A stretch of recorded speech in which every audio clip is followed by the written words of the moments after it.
రాసేటువంటి రెండు నాటకాలు పాండవ ఉద్యోగ విజయాల పాటలు మనకి కురుక్షేత్రం అనే నాటకం కూడా ప్రజల్లోకి బాగా వెళ్ళింది. మనకి ప్రారంభం కూడా జంపుల కథలు నచ్చినవి, తర్వాత తోలుబొమ్మ నాటి నచ్చినవి. అవి తర్వాత రకరకాల పేర్లతో సాంఘిక నాటకాలు, రక్తకన్నీరు, సాని సౌందర్య, అలా రకరకాలైనటువంటి నాటకాలు నడిచినాయి. ఈ నాటకాలు సినిమాలో ఉన్నతమై ఈ నాటక రంగం నుంచే సురభి సంస్థల లాంటి పరిణతి చెంది కాస్ట్యూమ్ డ్రామాలు ఆడటం, దాని నుంచి సినిమాలుగా మార్పులు రావడంతో కళ ఒక ఉన్నత స్థితికి చేరుకునేది. సంగీతం, సాహిత్యం, అలాగే నవరసాలకు సంబంధించిన బాణీలు ఆ నటులు ప్రదర్శించడం, ప్రజల్లోకి ఆనందాన్ని, ఉత్సాహాన్ని కలిగించడం, అన్ని పనుల్ని పక్కన పెట్టి ఇంచుమించు 20 నుంచి 50 కిలోమీటర్లు కూడా నడిచెళ్ళి సినిమాలో నాటకాలు చూసినటువంటి సందర్భాలు మనం అందరం చూసే ఉంటాం.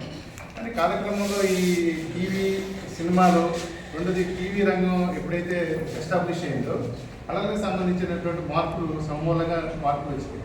అలాగే రీల్స్ పేరుతోనూ రకరకాల పేరుతోనూ తాళూరు బయటపెట్టిన పరిస్థితులు వచ్చినాయి. జనపదాలు అంటే ప్రజల నుంచి వచ్చినటువంటి కళలో జన కోసం కాకుండా కళ కోసమే నడవలసినటువంటి అవసరం పోయి వెల కోసమే కళ అనే పరిస్థితి వచ్చింది. అలాగే ఈ రంగంలో ఒక డ్రామా నడవాలంటే ఒక 3 గంటలు 2 గంటలు స్టేజీ మీద రెక్తి కట్టించి నడిచిన దానికి మేకప్ మెన్ ఉంటాడు, తెల్లగేవాడు ఉంటాడు, చాలా రకాలైనటువంటి 10 మంది స్టేజ్ మీద కనిపిస్తే 10 మంది వెనకాల ఇంటర్నల్ వర్క్ చేయాల్సి వస్తుంది.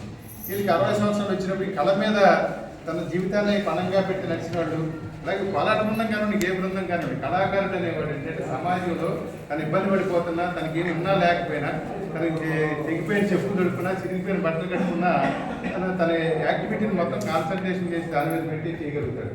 అలాగే మిగిలిన వాళ్ళు ఏంటంటే సంపాదన కోసం చేసే పని ఉంటుంది. కళాకారుడికి సంపాదన వస్తుంది, కానీ ఆ వచ్చే సంపాదన అంతా కళకే పెట్టేసే పరిస్థితి. ఇంట్రెస్ట్ అంటే ప్రజల్ని ఆనందపరచడానికి, అలాగే ప్రజల్లో ఒక ఆనందాన్ని పొందడానికి కళ అనేదే ప్రధానమైన సాధనం. అలానే కళాకారులు 60 సంవత్సరాలు వచ్చిన తర్వాత పెద్ద ఆర్టిస్టులు కూడా మన చిత్తూరు నాగయ్య గారిని చూసాం, తర్వాత చాలామంది యాక్టర్ని చూసాం, నాటకాల డ్రామా ఆర్టిస్టులే చూస్తాం, పెద్ద కంపెనీలు పెట్టినాడు. చివరికి జీవితం వచ్చేటప్పటికి ఎటు పనికి రాకుండా దహన ఖర్చులకు కూడా డబ్బులు లేకుండా వీధుల పాలైపోయి యాక్టర్ని సినిమా రంగంలో చూసాం, నాటక రంగంలో చూస్తున్నాం. అలాగే మనకి ఇక్కడ ఉన్నటువంటి ఈ గుడికి సంబంధించి శ్రీకాళహస్తి, తిరుపతి ఈ ప్రాంతానికి సంబంధించినటువంటి దేవాలయం, ఆనాడు శ్రీకృష్ణదేవరాయలు కట్టించిన ఆలయాలు కొన్ని ఉన్నాయి కాబట్టి, హిస్టారికల్గా కొన్ని పేరు ప్రఖ్యాతులు ఉన్నాయి కాబట్టి ఆలయాలను బేస్ చేసుకుని అంటే చెక్క భజన కానివ్వండి, లేదా కోలాట బృందాలు కానీ ఈ ప్రాంతంలో అభివృద్ధి చెందుతూ వచ్చినాయి. నేను చాలాసార్లు దీని గురించి అలా డిపార్ట్మెంట్తో మాట్లాడటం, పలు సందర్భాలు కొన్ని నిమిషం మిమ్మల్ని 2 నిమిషాలు బయటకు మాట్లాడే సందర్భంలో మరి వీళ్ళంతా ఏమవుతారు, తర్వాత ఒక 60 సంవత్సరాల దాకా ఎవరికైనా బాగానే నడుస్తుంది, ఏదో వ్యవసాయం పని ఇంకోటి చేస్తాం. ఆటని సాయంత్రం కొంత సమయం కేటాయించేస్తాం. వీళ్ళకి వృద్ధాప్యం వచ్చిన తర్వాత వీళ్ళ భవిష్యత్తు ఏంటి, ఎలా ఉండాలి ఏంటి అని దాని మీద చెప్తే కొన్ని మహాశివరాత్రి వచ్చిన సందర్భంలోని, దేవాలయాల్లో కొన్ని పండుగలు వచ్చిన సందర్భంలోని మనం అందరం కూడా కొన్ని మాట్లాడిందంటే రామచంద్ర నేతను కొద్దిగా ఈ కళకు సంబంధించి మేము నేతాజీ భారతీయ లోక్ సంస్కృతి సంస్థ అని చెప్పి ఎప్పుడో నేతాజీ సుభాష్ చంద్రబోస్ 1935-36 ప్రాంతంలో భారతీయ సంస్కృతి సాంప్రదాయాలు కళలు అనేవి నిలబడాలని చెప్పి ఆయన ప్రయత్నం చేయటం, దానికి సంబంధించి ఒరిస్సాలాంటి రాష్ట్రంలో దేశవ్యాప్తంగా ఒక పెద్ద కన్వెన్షన్ జరిగింది. ఆ కన్వెన్షన్కి 5 రోజుల పాటు నేను పాల్గొన్నాను. అలాగే కథాకళి కానించి, కూచిపూడి కానించి ఇవన్నీ కూడా వీటికి సంబంధించినటువంటి దేశం మొత్తం మీద 29 రాష్ట్రాల్లో ఉన్నటువంటి అన్ని రంగాలకు చెందిన కళాకారులు పాల్గొన్నారు. క్లాసికల్ సెక్షన్ అంతా వచ్చారు. ఇవన్నీ వచ్చినప్పుడు కళాకారుడు అంటే కూచిపూడి, భరతనాట్యం, అలాగే సంగీత సాహిత్యాల్లో పట్టున్నోడు ప్రదర్శించడం వేరు. గ్రామాల్లో ఏంటంటే మన పోషణ మనం పోసుకుంటూ, మన వ్యవసాయం మనం చేసుకుంటూ మిగిలిన సమయాన్నే మనకు ఎప్పుడైతే ఫిజికల్ ఎక్సర్సైజ్ అది మన పోరాట బృందం చేసినా ఇంకోటి చేసినా అక్కడ ఇంటెన్షన్ ప్రజల్లోకి వెళ్ళేటప్పటికి అతను ఆరోగ్యపరంగానే ఆనందం కలగడానికి, ఆరోగ్యవంతులు కావడానికి, ఈ బీపీ, షుగరు ఇలాంటి థైరాయిడ్ రాకుండా, ఈ మహమ్మారులు 3 నుంచి రాకుండా కళాకారుడు మరి ఈ ప్రదర్శన ద్వారాగా రాగలుగుతారు. కాబట్టి ప్రతి ఒక్కరిలోనే, ప్రతి మనిషిలోనే నటుడు ఉంటాడు. ఆ నటనను వెలికితీయడానికి ఇవన్నీ ఉపయోగపడతాయనే ఉద్దేశంతో మన కాళహస్తిలో కానివ్వండి, అలాగే గుళ్ళకు సంబంధించి అన్నింటితో మన రామచంద్రి నేతాజీ కళావేదిక బాధ్యత చూస్తూ ఉన్నాడు. చూస్తూ చెప్తున్నప్పుడు ఆ డిపార్ట్మెంట్తో మాట్లాడటం, ఈవోలతో మాట్లాడి కొన్ని ప్రోగ్రామ్స్ చేయడానికి మన వేదిక ద్వారా వెళ్ళి దాన్ని పరిచయం చేయడానికి ఉపయోగపడుతూ వచ్చారు.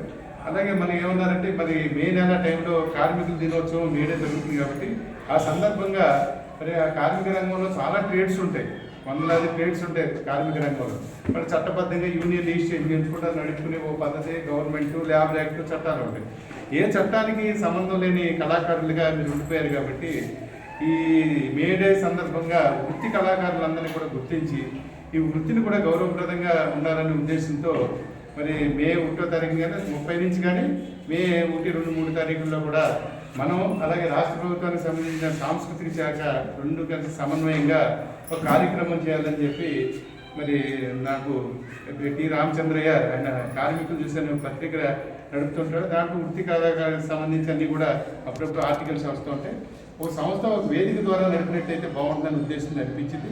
ఇది రాజకీయాలకు సంబంధించిన అంశం ఏమి కాదు, ఏ రాజకీయ పార్టీ ఎవరు, కానీ నేతాజీ సుభాష్ చంద్రబోస్ అనేది మీ అందరికీ తెలిసిందే. నేను ప్రత్యేకించి నేతాజీ సుభాష్ చంద్రబోస్ గురించి అంత చెప్పాల్సిన అవసరం ఉండదు.